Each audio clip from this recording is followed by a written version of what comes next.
At the AI Readiness Project, we believe that in this remarkable age, AI isn't the main character. You are.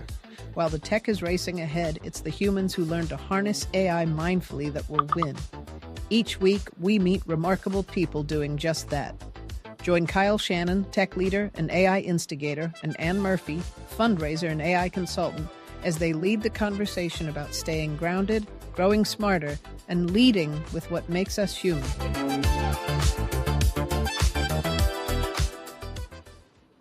Yeah. It's a bop. It's a groovy bop. We're good with doing the bops. You know what just struck me as I was listening to our little intro there? Like on my LinkedIn, at whatever point, I wrote AI instigator, kind of as like a tongue-in-cheek kind of thing. And like now we've got like an official announcer lady going, Kyle Shannon, AI instigator. AI instigator. Like it's not a thing. It's not my title.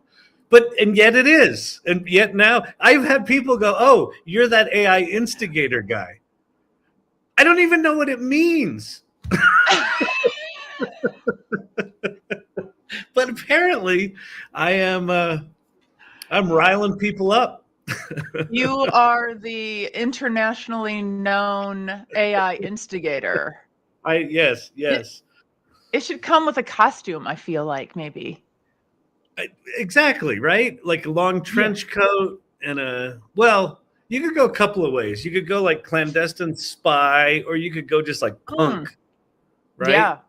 And then culture appropriate. So these are choices we have to make in life. I mean, if you're gonna label yourself, you're gonna live into that label, or you're just gonna sit on the sidelines and let other people define it for you.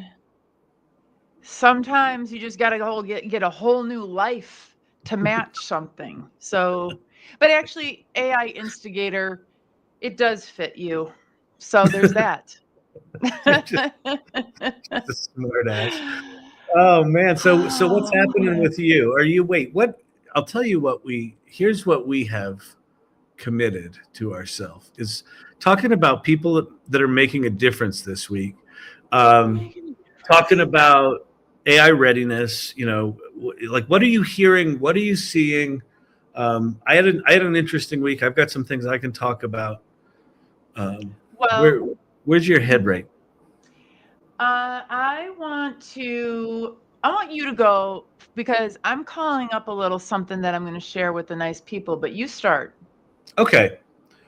So as you may or may not know, I'm working on a book project. And that's out being pitched right now. That's really exciting. And then I'm putting together a workshop that coincides with the book, which is cool.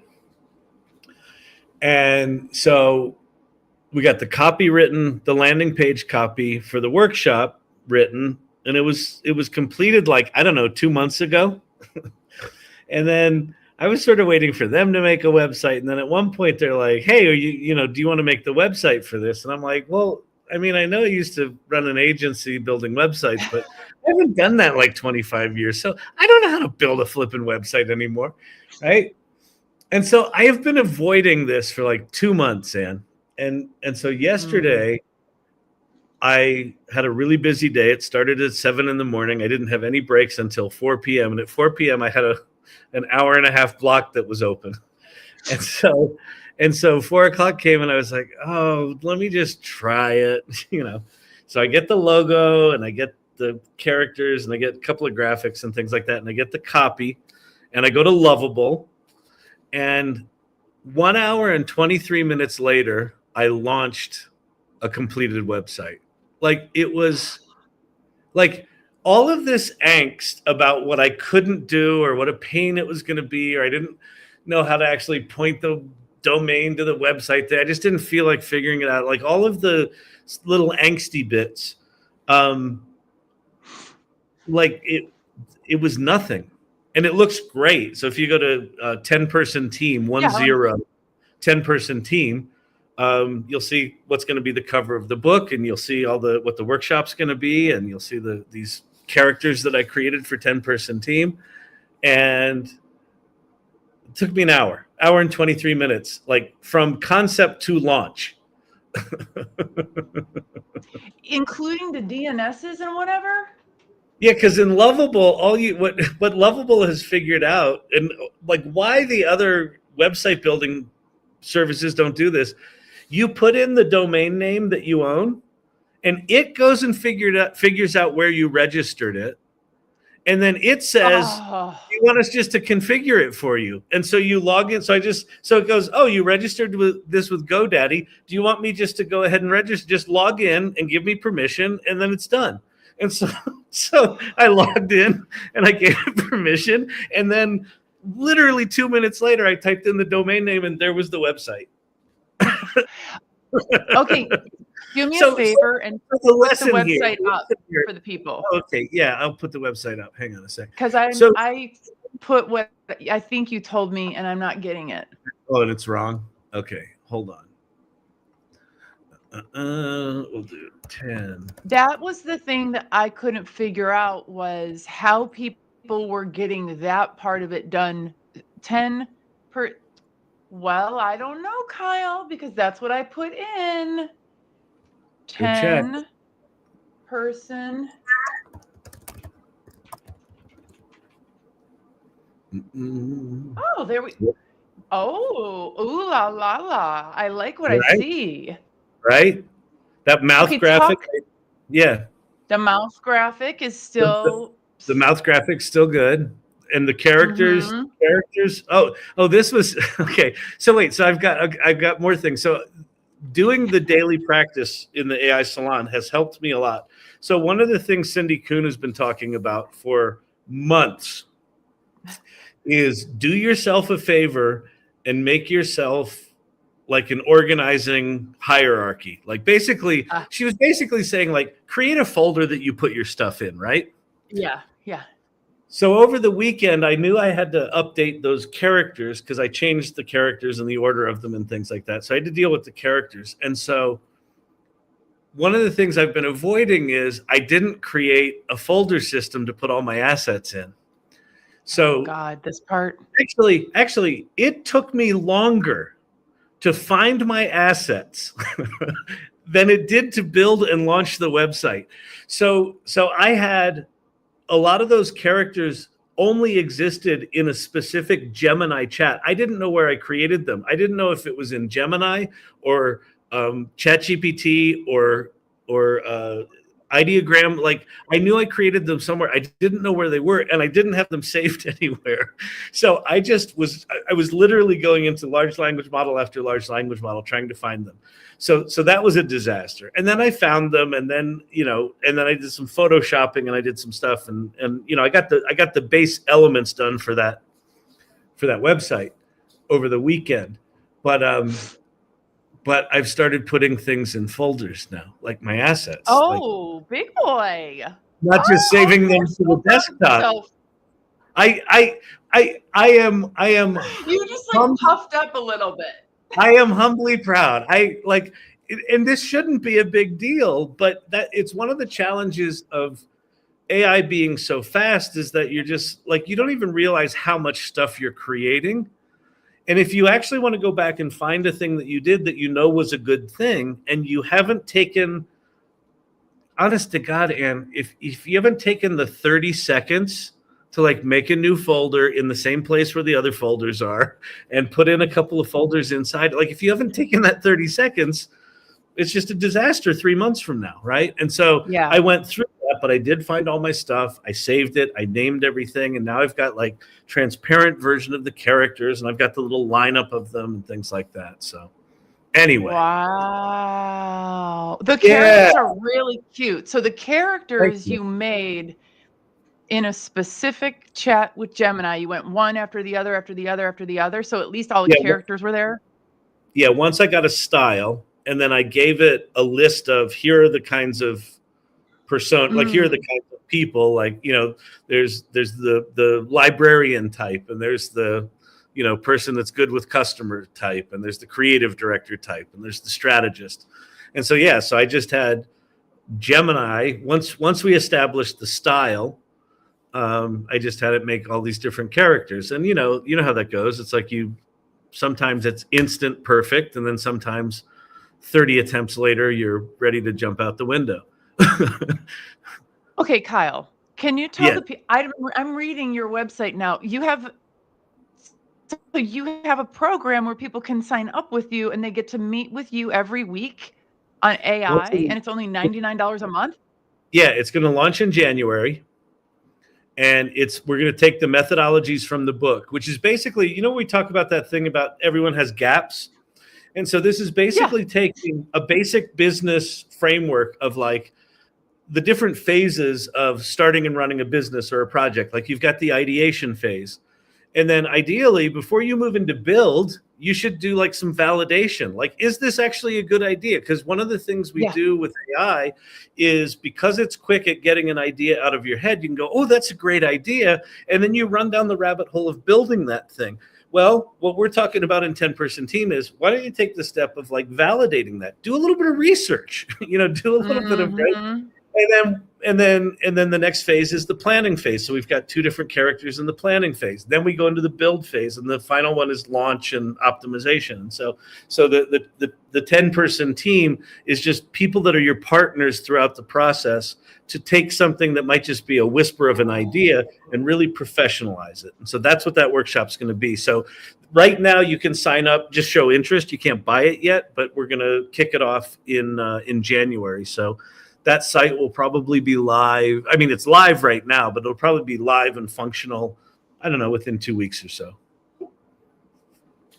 And do people sign up and they are with you for a month, or is it like they sign up and they're with you for month after month after month? What do you envision? I want a month after month after month. It'll be a 12-week cycle is how I'm envisioning it right. 12-week cycle. And just keep rolling, kind of like we're doing with the Mastermind Practice Lab, where that's a 10-week cycle. That's just this rolling cycle. Yep. Well, this is really good stuff. I'm glad to see you do this, and don't like downplay a wait list, because a wait list, people want to get themselves on the wait list.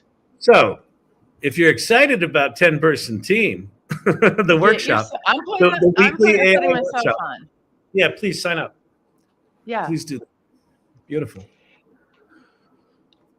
That is so awesome, anyway. Kyle. So that was my little victory of even though I'm in it every day, sometimes it's just a small thing about like whatever the doubt is that maybe is a vestige from the before time, right? Mm-hmm. Where I don't really know how to build a website, or I don't know how to design, or I don't know how to code. I didn't have to. Like, we don't live in that world anymore. Like, we live in the world now where I can just, once I had the little piece parts, I literally uploaded them and said, turn this into a site. And it did. And like, there's that little section with the 4 little boxes with the characters in it. It had really generic just icons in there. And I was like, oh, let me just upload some of my character pictures. And I had it, put them in there. I just said, put those in the boxes. And then I didn't like the order it did. So I said, move this one to here and that one to there. And it did it. And I said, make them bigger. Now make the text less screwed up. And I was done. And then I said, point it to my website. And I was done. I was like, oh, yeah. Why did I wait months? What was I afraid of? And this is what the people... If you're not playing with AI, if you're not in practice, well, this is what they can get. Like, if you're afraid of it, if you're afraid that I don't know how to do it, it is surprisingly more powerful than maybe like you don't have to have the skill anymore. Well, and it fits, like, you don't. There's so many things that we don't need to know how to do anymore that arguably some of us didn't have to have ever learned how to do, but now we're getting into the whole United States educational system. So that might be a little bit beyond our scope, but I wanted to tell you about, let's see. So that's about a little bit of an unlock that you had. Under the topic of people doing great things, I wanted to share about a community that I am a huge fan of. There's a woman named 𝗻𝗵cie, and her company's called 𝗬𝗲𝘀.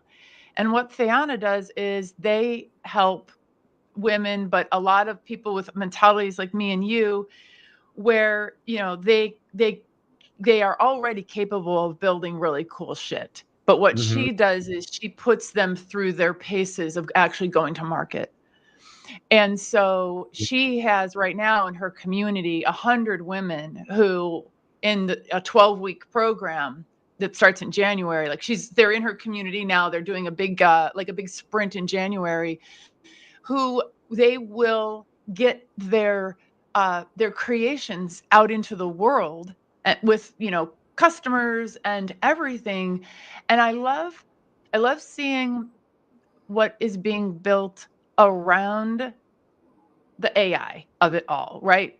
Like our communities like our communities, AI Festivists, the podcast, what 𝗬𝗲𝘀 is doing with, you know, helping people with all the other aspects of it, so that we can all find ways to, it's all about getting ourselves out, getting ourselves into it, and then like figuring out how to get out of our own way, because the AI isn't actually magical.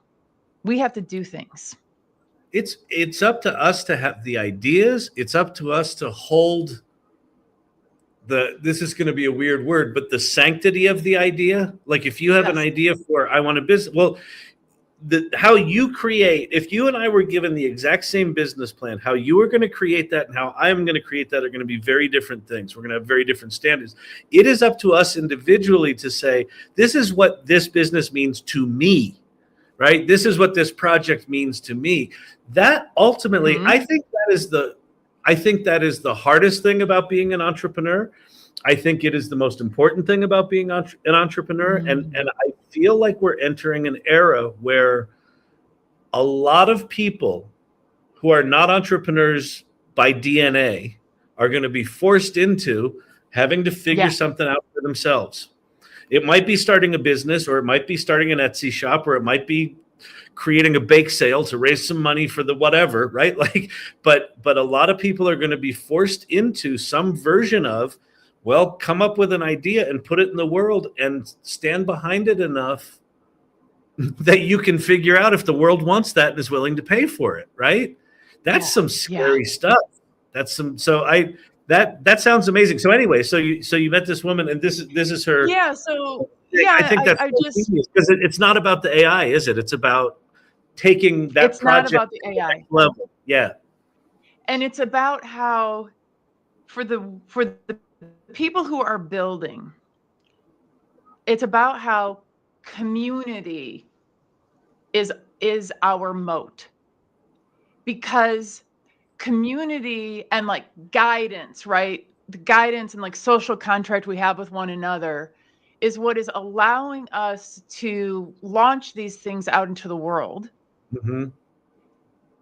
Other people could have superior vibe coding skills or entrepreneurial skills or whatever, but they don't have a community. They don't have somebody to sit around with and go, I know we've talked about this 87,000 times, but I still feel like my boyfriend from 3rd grade is going to see me making content about AI and make fun of me.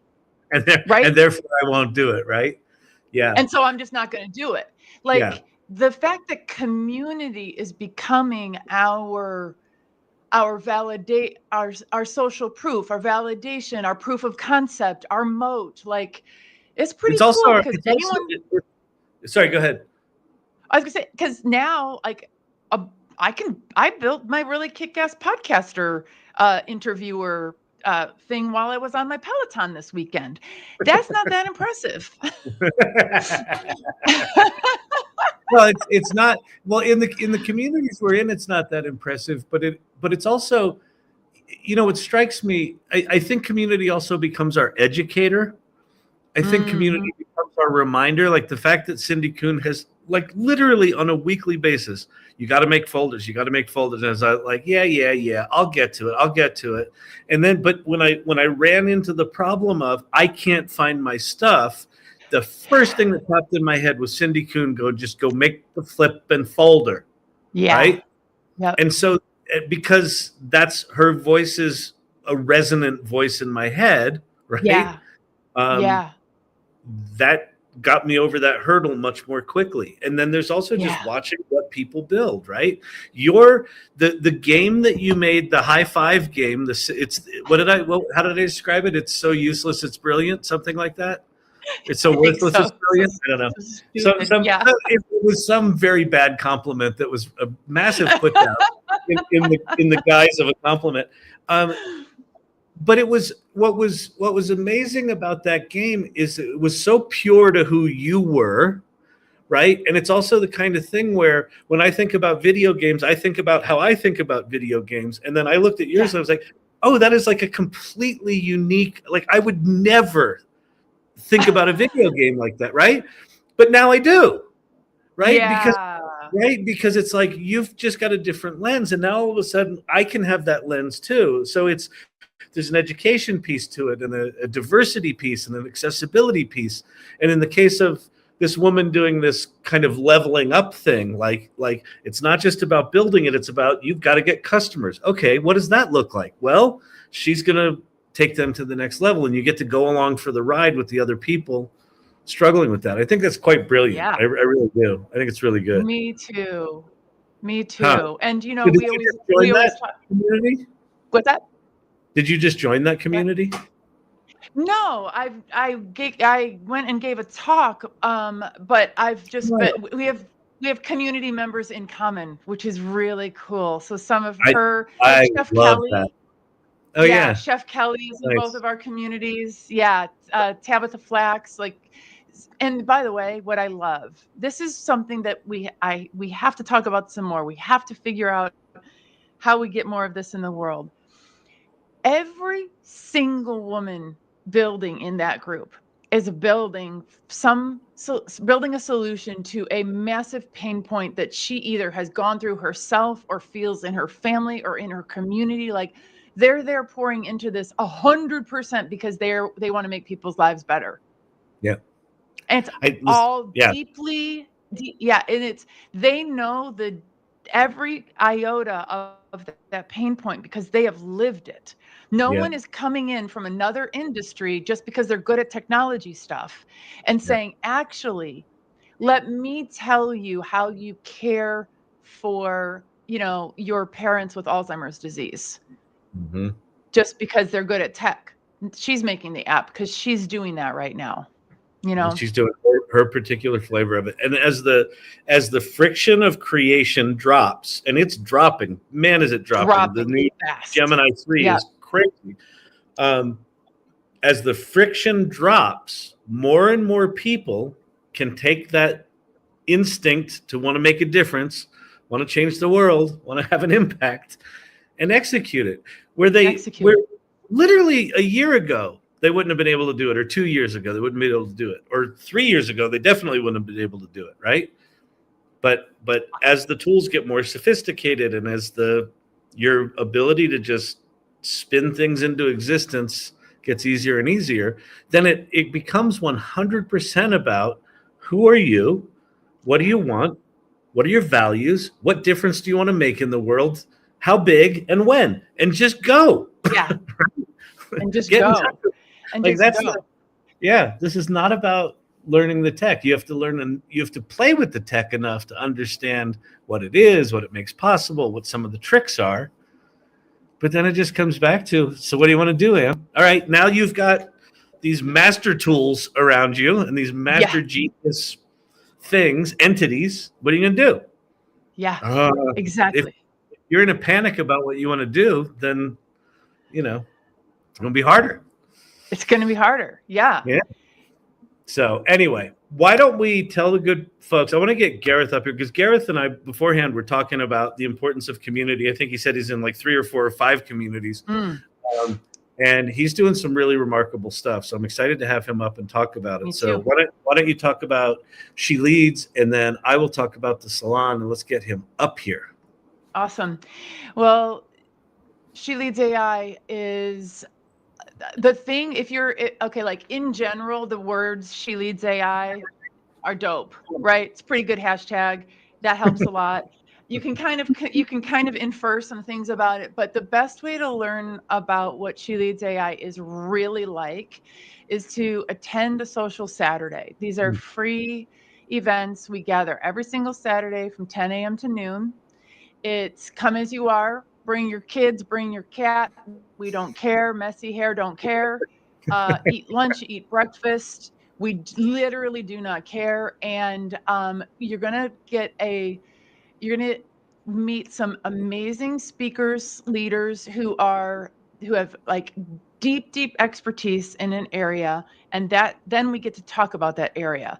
So what we're doing this weekend, for example, is we have Ashanti, who is she's blowing up on TikTok. I knew her when she only had a couple hundred followers. A few weeks later, she's got like 50,000 followers. Wow. But one of the things that she does is she does work with your money energy. So we all will be prepared to receive the money that we are worthy of course. And then coupled with that, believe it or not, she's teaching us B2B sales. So you got to get your money energy squared away. Yeah. Before you get before you get serious about your B2B sales game. That's awesome. So that's an example. She is a fintech expert. She is a founder. Her app is Vera AI, and it's all about reducing your debt with dignity. So companies can get their money without making you feel like a loser. Right. And she also does this energy work, and so that's an example of Social Saturday. And that's kind of the thing She Leads AI is up to. Love it. The AI Salon is a remarkable community as well. We were started the week ChatGPT came out, and we are a bunch of optimistic AI badasses, or just badasses who use AI is maybe a better way to put it. People who have open hearts and open minds and are curious and things like that. One of the other things that we just launched, we launched last week, is the Mastermind Practice Lab. So our next meeting is tomorrow. So if you're in the Mastermind, come tomorrow. So this is this rolling 10-week cycle. You can join at any time. But what we're doing is 𝗦𝗵cie𝘄 and I are walking through this Mastermind Practice framework that we've developed. So everyone in the Mastermind Practice Lab is designing their own daily practice around how they use AI. So if you go to the URL on screen right here, that'll take you straight to the Mastermind page. You can read about the Mastermind practice. You can sign up for the Mastermind and join us tomorrow at noon. So it's every Thursday at noon Eastern is when we have that meeting, and I'm super excited about it. Like I said, it has already impacted my life. I realized I have a lot of AI habits, but I did not have a daily practice, and so I'm a newbie with the practice, and so anyway, that's the Kyle, for people who are if people join the Mastermind, they are in the AI practice. Yeah, the Mastermind practice is just a framework. Yes. And if you want to be in a group of people that are designing their own, the practice lab is this weekly meeting. So you have weekly meeting. Yep. But that's different from your 10 people, from your 10 person team. 10-person team is a separate totally thing. Different. So for everyone, you can join multiple things to spend time with Kyle. And you should. And you should. I'm part of all of them. So you also get to see me, whether you like it or not. Yeah, exactly. And speaking of which, Gareth Hood, who we're bringing up now, he is an irregular, so he is one of those weirdos that just shows up over and over and over again, and he does it in multiple communities, and he's doing really remarkable things. He's a generous guy. He's willing to share what he's learning. He's really thoughtful. He's really intelligent, and he's transforming how he used to do what he did into this new AI-powered version of himself. So I'm super excited to bring up on stage Mr. Gareth Hood. Gareth, welcome. Hello. Glad to be here, guys. How are you? It's fan favorite. So yeah, exactly. So good to have you here. Why don't you, before we get wrapped up and often tangents, why don't you tell the good Hand-wavy people, stuff. yeah, who you are and what they should know about you? Yeah, so I'm Gareth, obviously. I've been doing AI for, it's been a while. So I started out machine learning a couple of years ago, actually back in 2017. I was building an app and we were using machine learning, and that's kind of how I got a brief into it. And then I kind of jumped into it with Midjourney. I got involved with Midjourney, as I think a lot of people did. I was part of the beta version. I was an artist spending hours and hours and hours mocking up, using Photoshop to mock up my paintings. And then I think it was DALL-E and Midjourney came along and sped up my processes. And then I was working as a PM, a product manager, and I was really seeing AI starting to come up. And I'm like, wait, I'm very forward thinking. I'm like, I can see where this is going. I'm going to lose my job if I don't get ahead of this. Yeah. And so what I did at that time, what kind of company was it you were a PM at? I worked in insurance. It was insurance. I don't want to name names, but insurance company that we built the website for all their front end platforms. And so as a PM, you spend a lot of times breaking out user stories. And I was like, why can't I just have AI do this? So I built, and I think this is pre-GPTs.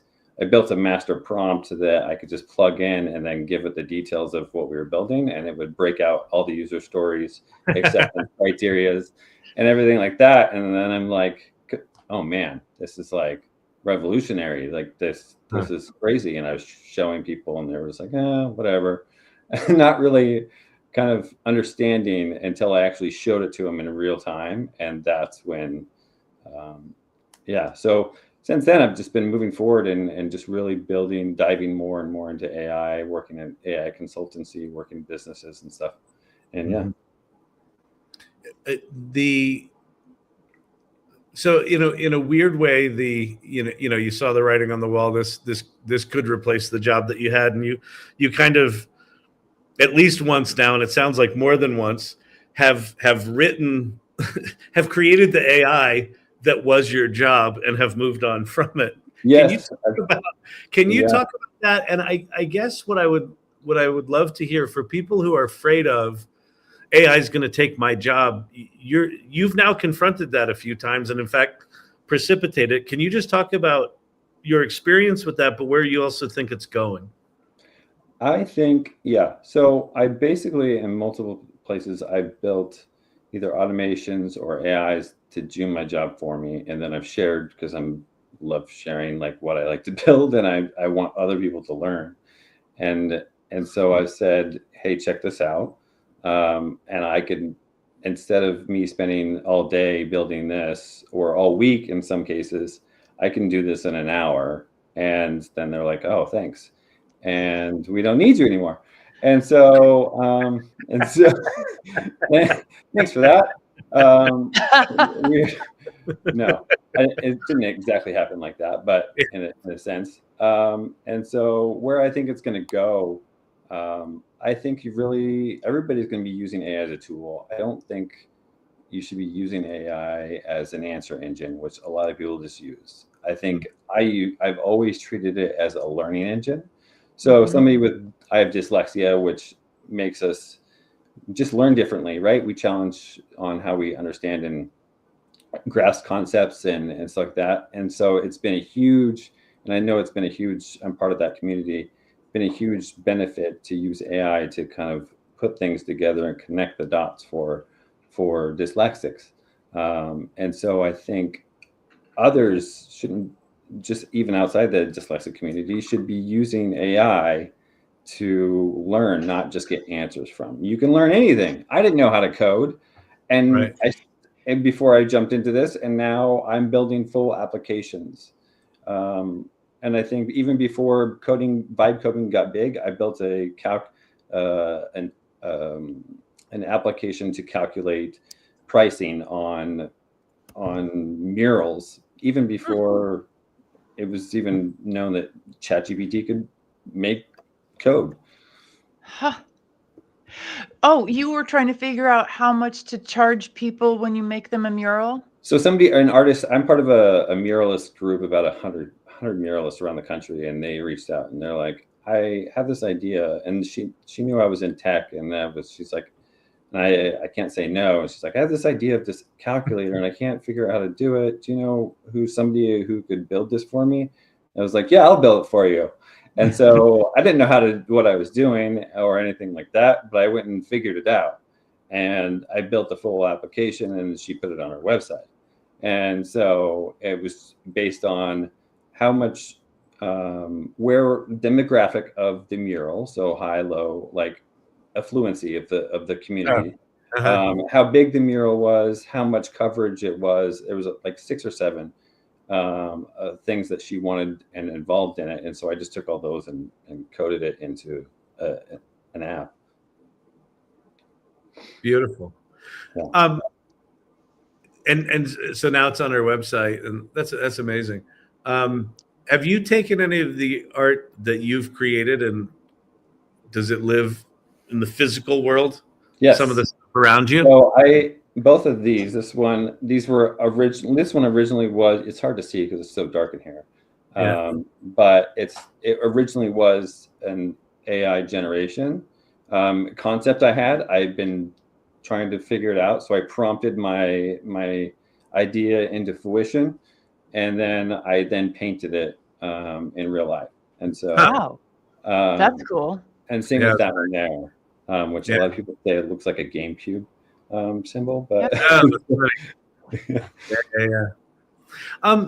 talk to me about you mentioned when we were talking before we got on the air, just the importance of community, and you've been in the salon for a while. You come to Learning Labs, you've got a bunch of other communities you do. Anne was earlier talking about overlaps in our communities. I noticed that a lot, that there's a lot of overlaps in our communities, which I think is very, very healthy, and I love it. Just talk about, importance of that, or what's your experience with community with this AI stuff? I think it's huge, especially because no one knows everything, right? And it's moving so fast. You have to be, in order to keep up, you have to be a part of community, or multiple communities, really.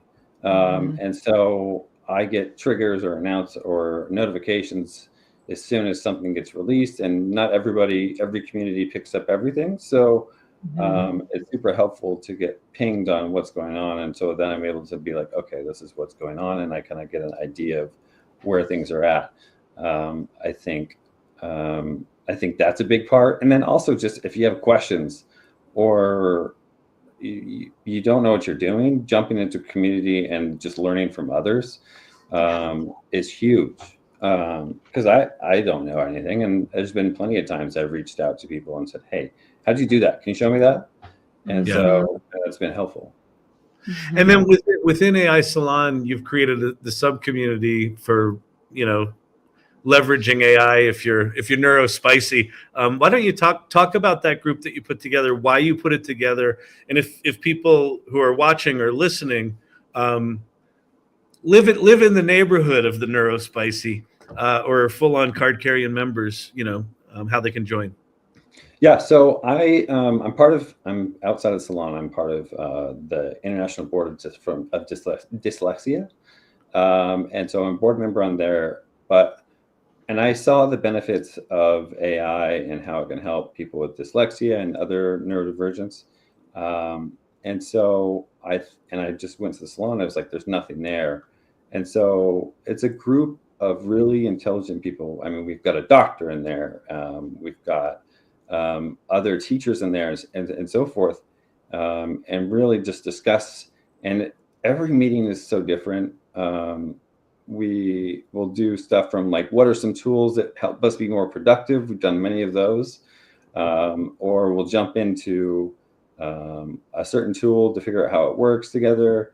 A lot of the conversations are very ADD, where they're all going in 20 different directions, but we all understand what's going on. And then we come back together, like there'll be literally 3 or 4 conversations going on at once. Sometimes. So it's pretty funny.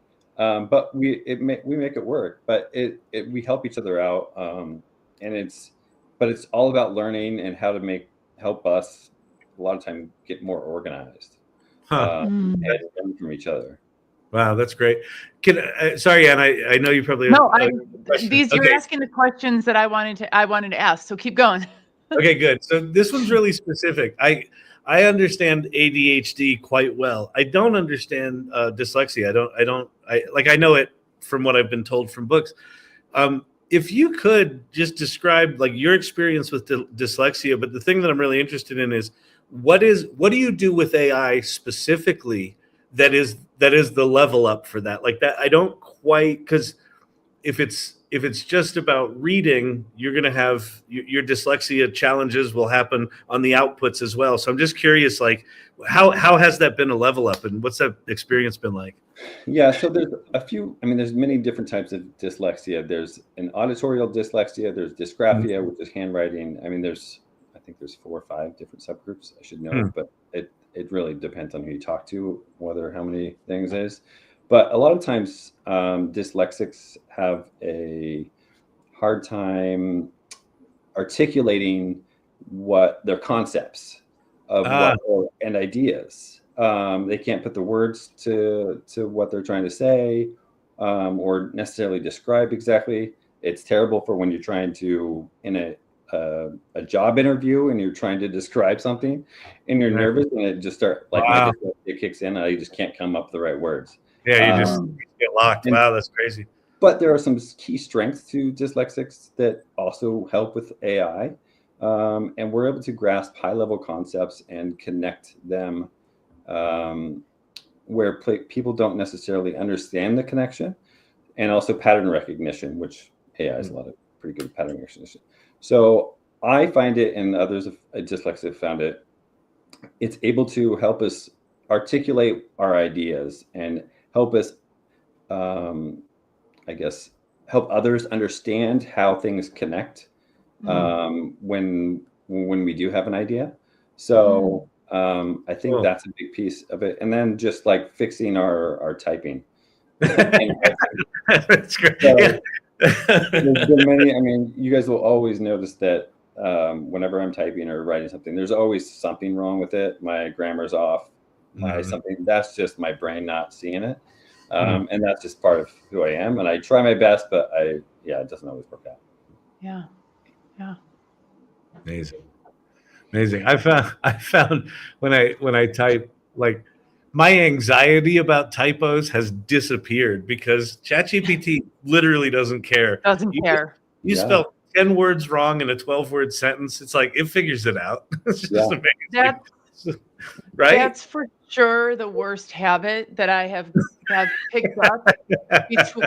Like our Slack channels went from being a little bit literate to just like, because I'm just I can't be bothered to fix my typos anymore. Yeah. Because what are we if not large language models after all? Everyone should be able to understand what the hell I'm talking about. Yeah. And I think that's huge for AI. It also brings down the barrier of people who are neurodivergent or having issues, that AI can help organize things and still understand without them having to do a lot of trouble. It also kind of makes us a little lazy in a lot of things. And so, that's, it's a fine line. I have used AI successfully to translate between myself and other neurodivergent friends, collaborators, etc. And sometimes it's it's basic enough. I can just say, here's what they said. I'm pretty sure they have ADHD. They told me they are on the autism spectrum. What do you think they might mean? And then I'll take like my response, where I know sometimes I'm like not totally making sense. And I'll be like, this is a really ADHD and version of a response. Can you fix this for me? So some neurotypical would understand what I'm talking about. Oh my God, what a game changer. If I had been able to do that for the past 30 years of my career, wow. I really truly believe that like work life would be much more harmonious if we could have a decoder ring like that, and it works so perfectly. Like some people who have a particular communication style, you think they're mad at you. It's not. They're just neurodivergent or something. We need a decoder ring for each other. I think the Slack community should have built-in decoder rings, to be honest. I think communication should filter through and then into in like a separate language that no one can not understand.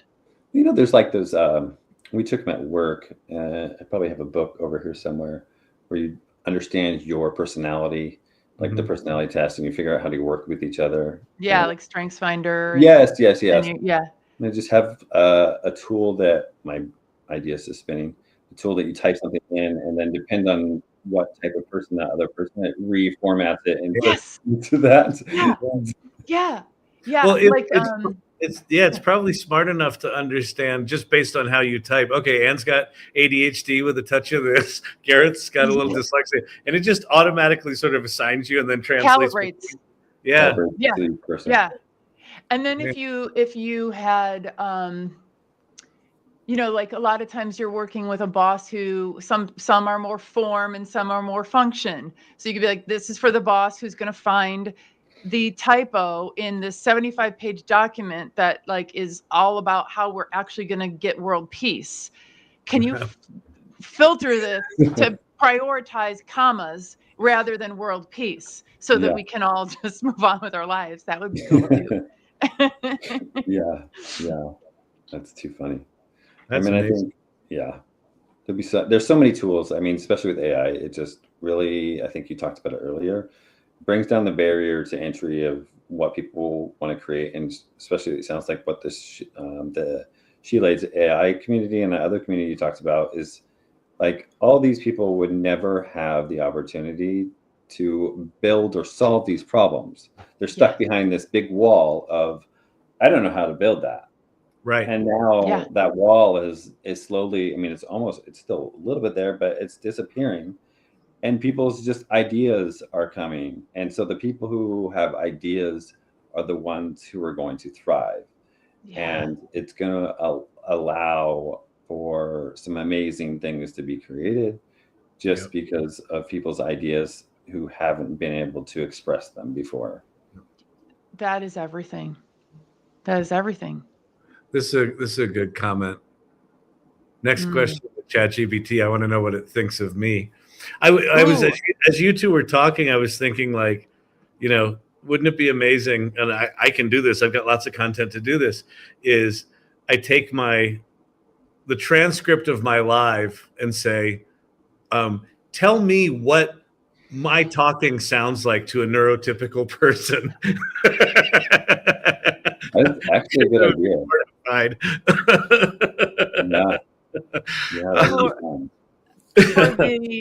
For the person who said they're going to ask what ChatGPT thinks of me, ask ChatGPT, tell ChatGPT that it is on ayahuasca and ask it what it thinks of you.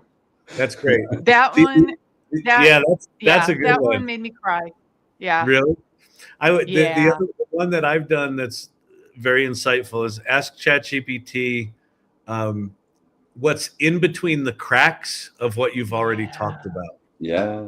That's a good prompt. I haven't done that one in a while. Yeah, that one's a good one. And because it's got memory now, like, you know, doing that periodically is probably not a bad idea. What are some things right now, Gareth, that you're excited about, whether it's with AI or outside of AI? Like, what are some things that that maybe a year ago you wouldn't even imagined you'd be excited about?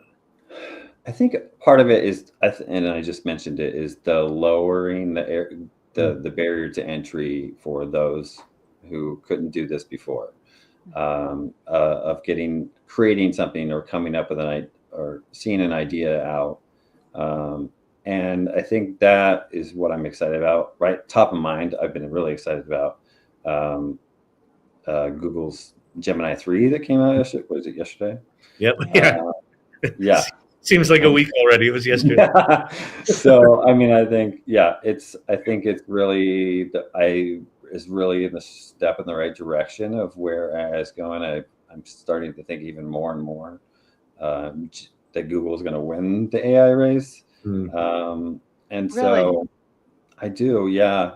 And it's just, I think that because there's the chat GPTs out there that are really kind of narrowly focused. I mean, they're not narrowly focused, but they're kind of trying to be the all-in-one platform and it's really like, I can be the best, I can be the best, I can be the best or strongest model, where Google has taken a different approach, is I can solve the most problems with different AIs and different solutions. And so I mean, if you know anything about Google and AI, they have so many platforms and so many different things. Like people yeah, and I'm sure I mean, I haven't even been to all of them because they're not connected in any way. They're all spread out. Yeah. And at first I thought this is terrible because you don't know what's out there. And their approach was, we do it so because there's different use cases or different groups of people who go and who want that tool. And I'm seeing that. I think it's really good. I think it's good that they're doing that. And it keeps the people a little bit more organized and focused on one tool. It also, and the product manager in me, it also keeps them focused on specific feedback on that tool. Yeah. And so instead of you getting one feedback on ChatGPT, you're getting feedback on each tool, which makes sense. But yeah, I think I'm excited to see what's next, but I really love what Gemini 3 is doing, being able to create a Lego builder in a day. And so, so this is a question from Gwen. You said before that you thought, people with ideas are going to be the power people moving forward. And that's directly what her question is. Where do you get your ideas? Where do you get your inspiration? Literally everywhere. I mean, my brain is a problem because I have too many ideas. I relate to that. Me too. So bad. I was trying to figure out how to describe it. I was like, I'm like a swarm of bees on Red Bull sometimes. And I have so many ideas, and a lot of times it inhibits me because I get stuck, like I overload of ideas.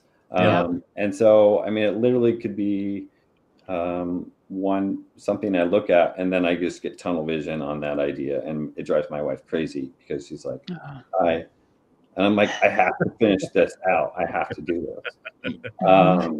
And it's hard. And so learn how to monitor myself on cutting these things off. But yeah, I mean, I think that idea from the Lego builder was something that I saw on YouTube last night or yesterday, or a reel. Somebody was trying to build a Lego app, and I was like, well, what if we built the Lego app one step further, that it would just take a picture and build it for you?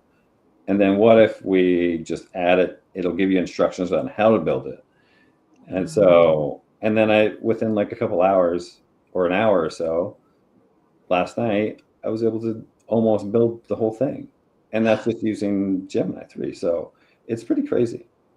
What if we took the $8 million worth of perfectly wonderful Legos that are in my garage and put them all on the ground and took a picture of them, and then had ChatGPT, what it doesn't matter who, make new sets of instructions for all of the halfway. There is a tool out there that does that already. Oh, there is? Yeah, there's a Lego app. Yeah, you take a picture of loose Legos and it comes up with things you can build with it. Yeah. Oh my God. That's crazy. Brilliant. And it'll tell you, I think it even highlights where those pieces are. It does, yeah. Yeah, exactly. I can't find this piece. What am I doing with my life? Yeah. Exactly. I did try to use AI yesterday. We always do puzzles during the winter time, and I tried to take a picture of the puzzle from the top, and it was like, hey, I'm trying to figure out this section. Where are the puzzle pieces? And I gave up because it wasn't working too well, and I was getting too distracted. And so, yeah, it was pretty funny. What's in your fridge? Yeah, Vicki, exactly. What's in your fridge? Exactly. Okay, so we're going to ask you the question we ask every guest, and it's I know you're going to see this one coming because it's called the AI Readiness Project. So, what does AI readiness mean to you? And the follow-up question, I think ultimately this is important, is what would you say to someone who's just getting into AI? Maybe they're afraid of AI. Maybe it's like, oh, AI is going to take my job. So, what is AI readiness, and what would you say to someone trying to figure this stuff out? I have people I know who are watching that are in this position and are trying to figure out how to jump into AI. And I think it's really about, and you preach it all the time, is play. Just play. And I will always say is be afraid to fail and don't give up on what you're trying to do. Just because ChatGPT doesn't give you what you're looking for the first time, give it more context. Like, ask more questions. Don't give up on it. It will figure it out. You can't just one shot it a lot of the times. And ask one question. So I think being open and minded, being afraid to fail, and experimenting are what AI readiness, I mean, to me is. Yeah. Fantastic. Well, this has been super cool. I'm so excited for, like, I feel like your career at this point is you've got all these different paths that you're going down simultaneously, and you sort of pause for a bit, solve a problem, then figure out the next one, and moving on. How's your do you miss the regularity of the job? Do you like the hustle? The ADHD in me loves job because it keeps me structured. And I kind of keep things going. And when I'm about to start a new job, starting with a new company on Monday, if I don't have structure, it's tough on myself. And so, but I love that I'm in AI now, working in AI for a company, because I'm able to not have structure as much with AI, but also stay structured, if that makes any sense. I can experiment without not dying, but like killing a company. And I can explore ideas a lot faster. And so I think and I can help them figure out what ideas or what paths to go down. Beautiful. Cool. What's the new job you're starting? I am going to be the AI strategy director for a health tech company. Fancy. I like it. Wow. Good job on that. Yeah. Nice. But it's not something that just pops up. This is something I've been working towards and kind of for what, 4 years. Yeah. So. Awesome. Gareth, thanks for being such a great, just a warm, encouraging soul out there in the world for those of us who are up here on these dumb screens with all the streaming and the buttons to push and stuff. It means so much to have people who believe in what you're up to enough to show up while we're here. And I don't know, you probably wouldn't, I don't know if you could know. It just makes a huge difference. It means a lot to us. So thank you for being in our corner. It's been a real boost to have you in our corner. It's been fun. I mean, it's always fun. Like, I love what you guys are doing, what you guys are building. We have a lot of cross communities. I know we see each other. And so, and I think it's healthy. And I want it. I'm not going to solve every problem. And I think everybody should be encouraging and helping each other to help to get where they want to be. I would say I'm going to be everyone's fan. I'm not mad if you succeed and I don't. Nice. I want you to succeed. That's awesome. Yeah. If I can help you in that success, let's do it. Beautiful. I love it. I love it. All right, sir. Well, I'll probably see you later tonight or on the meeting coming up. I know I'll probably see you tomorrow too. All right, cool. Great. Thanks a lot. Great seeing you. Thanks. Bye.